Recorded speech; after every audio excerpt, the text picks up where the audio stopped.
All right, we are now live. Hey, everybody, let me put on the captions. I believe, and we're gonna just check this out. Let me go ahead. I wanna say hi. Hold on one second.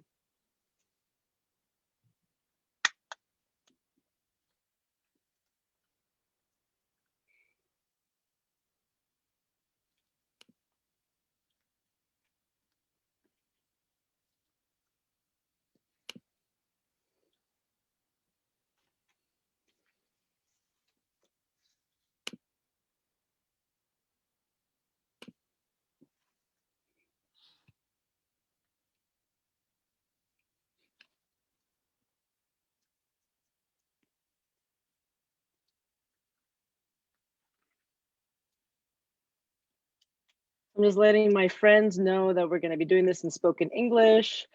I am so excited. Well, I'm not excited. I'm actually sad because we are talking about identity theft and awareness. And right now we are having Identity Theft Awareness Week right now, the 1st through the 5th of February.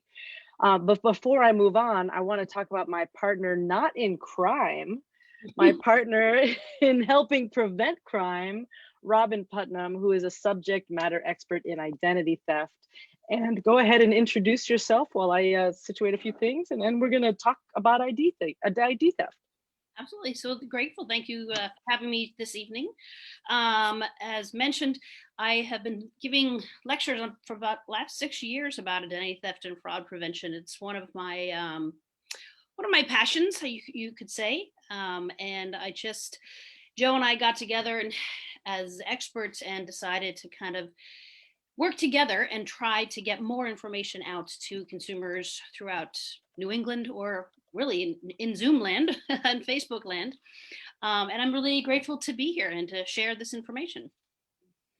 I know it's a wild time to be, everybody has been home with COVID, and we know that also people have been out of jobs, which also makes some of our hacker friends and thief friends, they just want to, have more fun, I guess, or do more crime, or I'm not sure what the intentions are, but we do know that the numbers keep going up, the security, there's just so much happening online right now that a lot of folks don't know what to do, and they don't know how to protect their family. They don't know how to protect our aging community. We don't know how to protect our marginalized communities.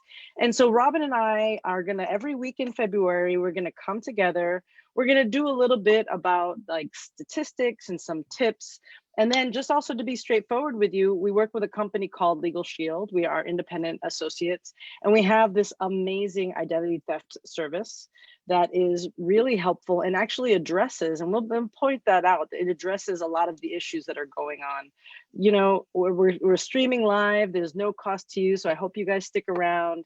I do this in sign language as well. I'm not doing it tonight, but we're gonna make sure that everybody gets an opportunity to check out this information.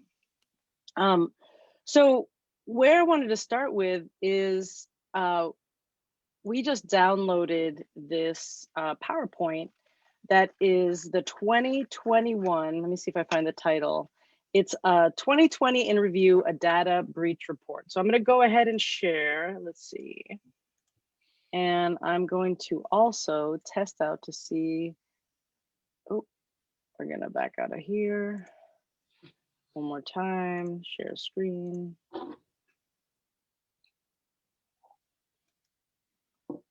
And that is not what I want you to look at. Hang on one more time.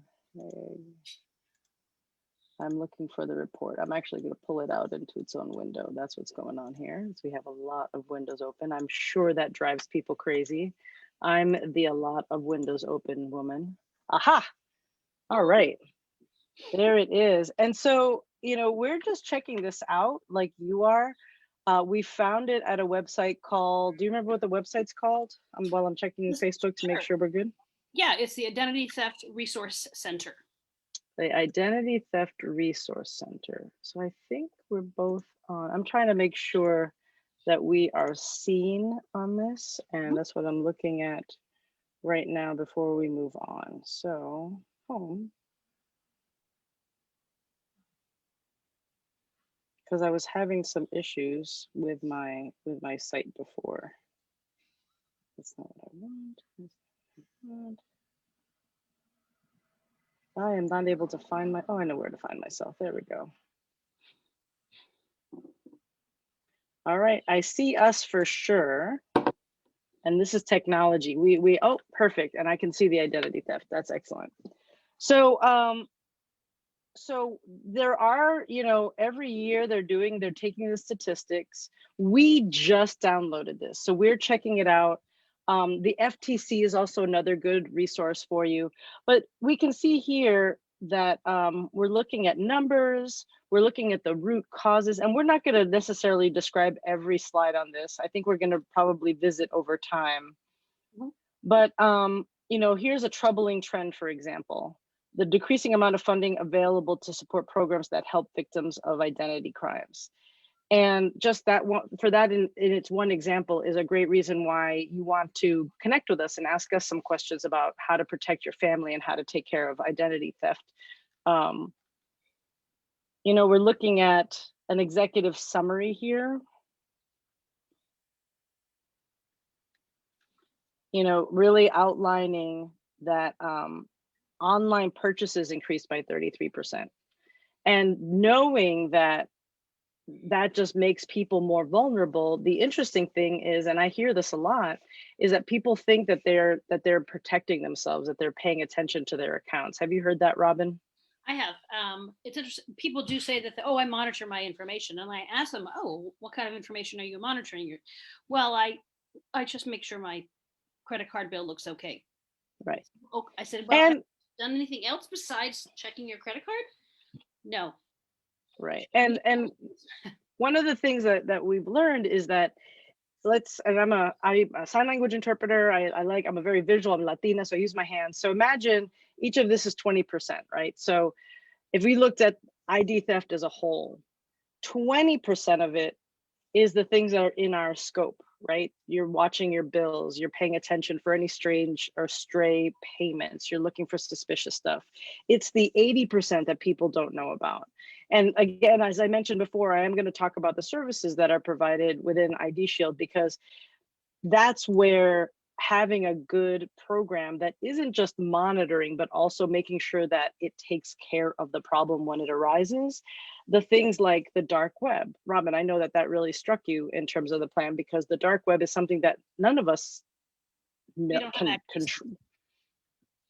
Well, I'm sure we could find, unfortunately, I'm sure we could find access to it, but it doesn't, and every time I do this presentation, it always makes me think of a sci-fi movie, like, ooh, the dark web. And I think more importantly is it doesn't allow us, there's no control there. The internet was not designed to be private, was not designed to be safe. And so we have people who are unaware that there is a level of danger, a level of theft that's going on in a place that's unregulated. Mm-hmm.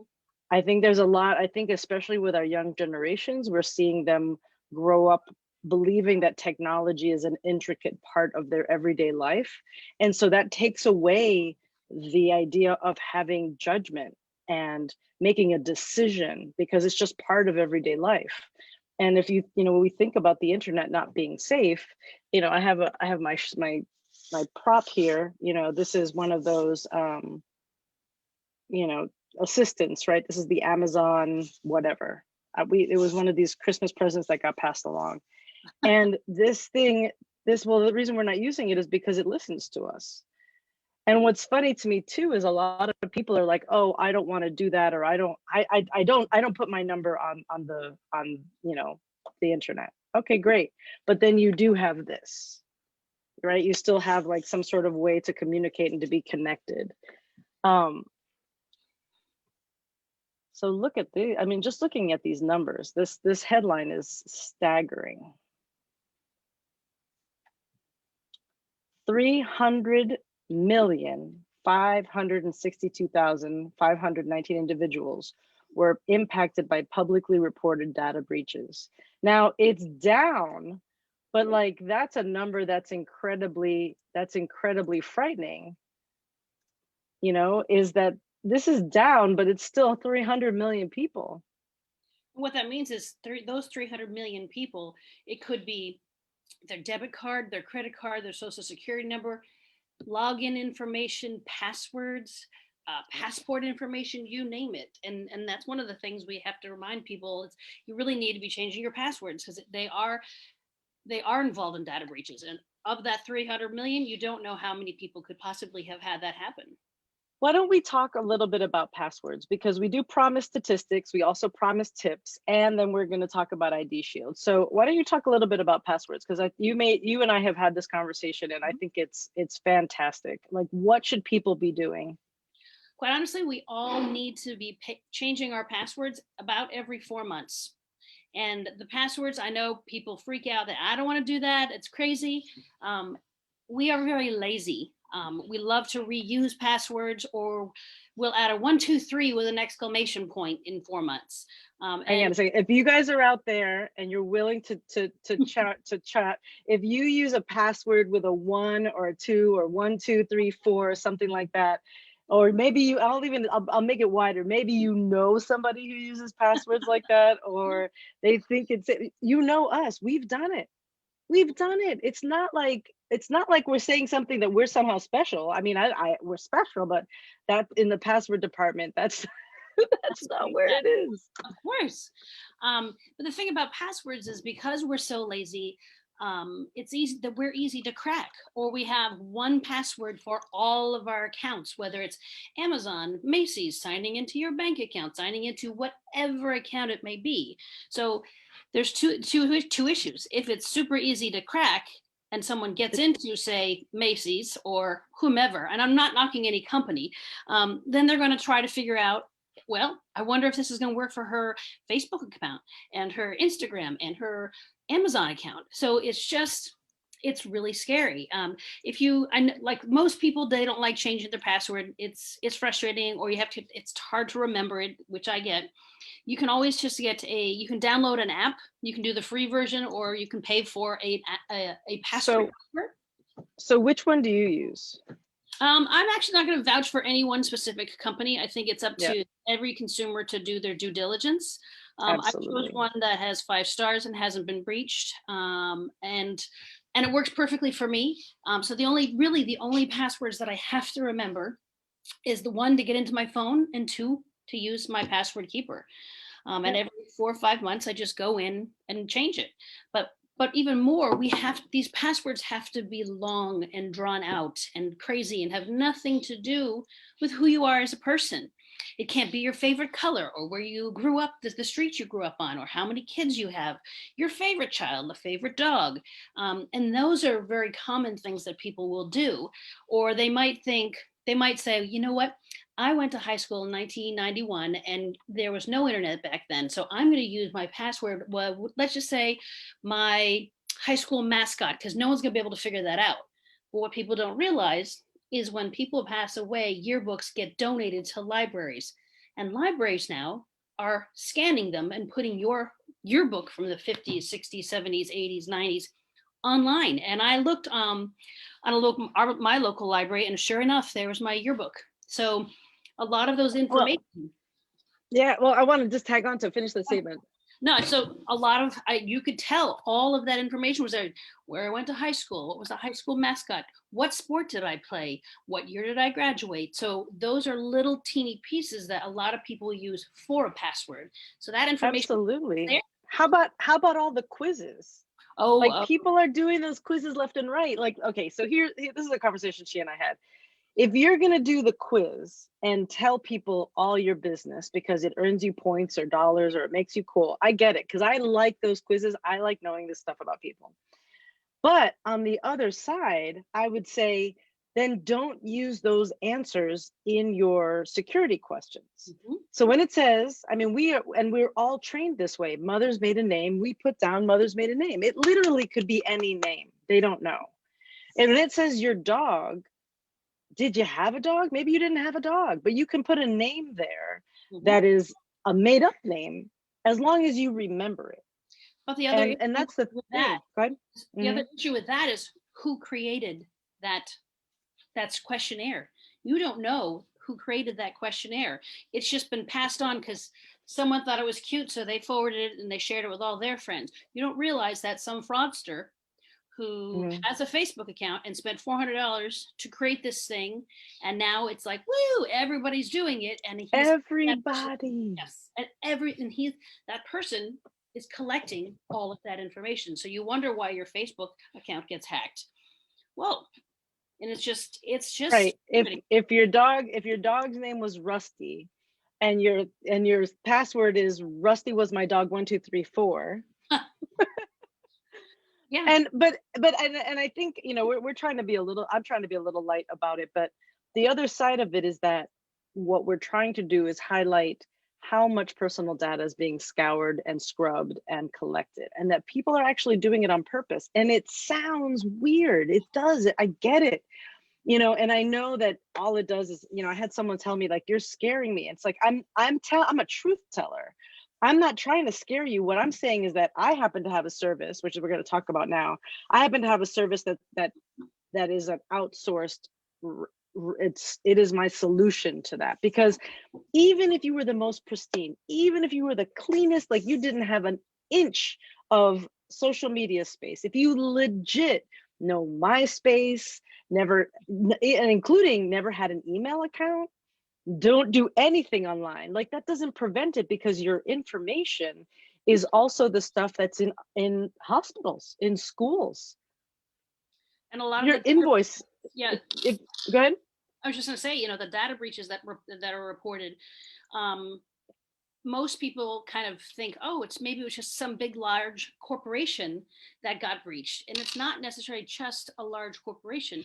It is small towns, high schools, small hospitals, big businesses, small businesses, you name Well, it. let's talk about what happened about a month and a half ago. There was a very large breach that came in through what's called a Trojan horse. And so there was a piece of software that is used by a lot of government agencies and hospitals and institutions. And because of this software that everyone was using, which was very typical enterprise software, right? It was a software that everyone used because of the kind of businesses they do online. This piece came in and was a secret until it wasn't, and then started to gather information. So we, like, as you and me, and I mean, I know that, and if you know me, I've been doing identity theft protection for a very long time. This is obviously a passion. Robin has been too. A lot of you guys know us, and this is the deal. But it's not, and this is where we're going to start with our PowerPoint, because we do want to respect your time. We want to thank you guys for coming in, but they don't want your your money anymore. And that's where I think a lot of people get very distracted, is that they think that it's about money or your credit card, or that they have some sort of, like, that it's one person or a very specific thing. And it's like they want these little pieces of data. Mhm. And so we do, and again, I'm being transparent. You watching this, we're going to give you information, and that is our gift to you. If any of this resonates with you, then great. You're going to reach out to myself or Robin, and we're happy to help you. I've been using identity theft, this ID Shield, since, oh my God, it's probably coming maybe 9 years, because I was breached in 1997. Someone took my social and started opening up credit cards under my name. And since then, it's just like a free for all. It just happens every couple of years. They open up a credit card, they filed an IRS tax form in my name, and those things were incredibly stressful. And especially before I got with Legal Shield, I felt really alone in it. I felt very, isolated when it came to it. So just kind of over, the big overview is just so that you guys know what we have to offer. And I want to say this as well. I know that there's a lot of folks who are feeling like, well, where is it to be safe? Hey, I had a breach. Actually, do you want to say something to that, Robin? I had a breach, and my company is giving me a plan. Do you have thoughts on that? So every company, every state is very different as to what is expected of a company to offer a consumer. In the state of Massachusetts, if your social security number is involved, they have to offer you 18 months of free credit monitoring. And they can choose whatever company they would like to use. Mhm. They're a reputable company out there. Some of these companies you really have to kind of take a look at what are they doing. Right. I've noticed some of the companies only offer one credit bureau monitoring, and that's Yep. it. And quite honestly, that's not enough to make sure to ensure that you're really being monitored for all. You should be monitored for all three. You know, I Right. don't create the laws, but that's just what it is. They're doing Right. something. And to add to that, and why we're looking at this slide is you might have this is one of our leaders says this, that you should inspect what you expect. So if you've gotten a free program from a company that's supposed to monitor and help you out, you need to find out what it is that they're doing. This is again why this is a free service for us. We are just here to show you what's going on. You can get these monitors and alerts with our service. Now, if you're getting that from somebody else, you should just make sure that it's thorough. Notice that we have here the dark web, that we have also medical IDs. People are going into hospitals and pretending to be you. And then they are leaving a bill, changing your medical record. Like none of this stuff is safe anymore. And it's not about scaring you, it's about being prepared to know how to handle it. Let me see if I move to the next slide. I know that I'm doing this in the kind of cheesy way, but when I do it the other way, it consumes my computer. And sorry, folks, you're just going to have to see it the more analog way. You know, and then this is where I love how we stand out in the field of this. You know, Robin was saying that they're only offering you one bureau, and we do have a one bureau plan, but that's really for someone who has not been breached. The three bureaus means that they're doing things in real time. They're looking at those hard pulls, but more importantly, and this is what I love about this slide here, is things like auto pawn and title pawn, buy here, pay here, subprime loans. Those are not places that the credit bureaus are necessarily looking at when it comes to your score. There's things that are off the beaten path. And so this financial monitoring in terms of your retirement, investment accounts, you know, you need a plan, whatever you choose. Again, look at the market. I'm just letting you know what we have so that you have something to compare it to. And I think that historically, this is just it's not a traditional way to look at it. And then we also, of course, have an image here. Everything's in an app. But if you are not an app person, you can see all of this on your computer as well, because we know that we're also talking to our aging community. And for some people, adding another app is not the way to reach them in terms of identity theft. And maybe you have somebody at home, right? Robin, you have this experience about how to work with people who are elderly and perhaps they don't have that buffer of safety to have a bunch of teenagers to update their cell phone around them. What do you know? Most seniors at this point, unless they're really old, they're pretty tech savvy, but they're not necessarily always using apps. So a lot of times this kind of program will work for them because all they have to do is log in. They don't have to try to figure out how to download an app and then how does that work. It's a simple, hey, I'm going to just log in, create a login, and go from there. So it is, I think it would work for any age demographic. Yeah. And so with our program, and again, this is for one, I'm letting you know what we have, but also if you do have something, this is what you need to compare it against. And before I move on, very often when you get some sort of fix for the problem that someone else has created for you, meaning they had their information breached and now you're the victim, it may only cover that credit card. So be aware and find out, is it only addressing that, or is it going to address any identity theft and situation? For us, with our 3-bureau plan, it comes with $1 million protection policy. And the reason that's there is that we are going to do whatever it takes for as long as it takes. I've been that victim and I know that that's what they're doing. And they got me to pre-identity theft status. But there may be, especially in this day and age, there may be reasons why you do need to show up somewhere to prove that it's not